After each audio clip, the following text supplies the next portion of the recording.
Today, State Farm began to make its case for a big rate hike that could cost customers hundreds of extra dollars every year. The California Department of Insurance hosted its first emergency hearing this morning to hear all sides of the argument. KTVU's Jesse Gary joins us live from San Jose with what came out of that hearing. Jesse? Claudine, good evening to you. And this first day of this hearing just wrapped up, and the first witness has concluded his direct testimony. He'll be called back tomorrow for cross-examination. You'll remember that California Insurance Commissioner Ricardo Lara has previously provisionally granted the rate hike. The provision, though, is that State Farm can prove its case in court. Good morning, everyone. I am Carl Frederick Seligman. Tuesday, the painstaking task of proving before an administrative law judge why State Farm's requested 22% rate hike is warranted. The first day, covering how evidence will be introduced, sees 3 attorneys for State Farm, 2 for the California Department of Insurance, and 2 for Consumer Watchdog, which objects to the requested increase. Our position is that California law authorizes an interim rate while our current rates are plainly invalid.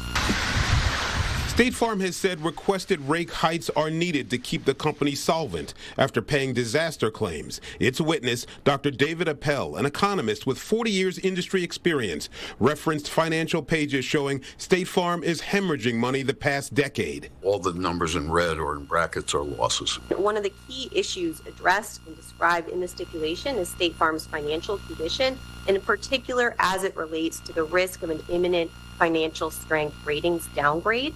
We think that's very much at issue here. I think that is precisely what the commissioner is asking this court to address. But attorneys for Consumer Watchdog say State Farm, through its parent company, Illinois-based State Farm Mutual Automobile Insurance Company, has tens of millions of dollars in reserve. Sort of like a policyholders pay now, and then maybe later we'll get around to figure out whether they should have paid.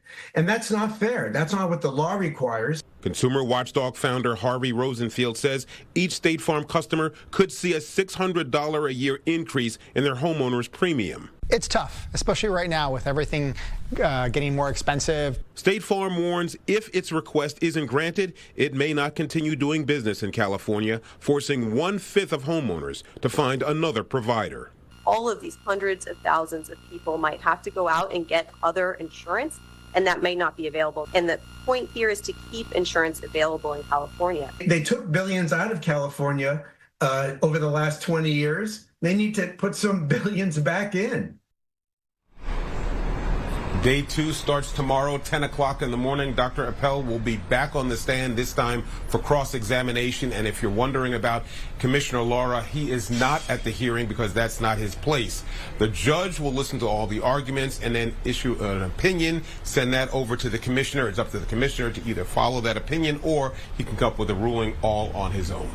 We're live in the South Bay Bureau. Jesse Gary, KTVU, Fox 2 News. Claudine, back up to Oakland and to you. All right. Thank you.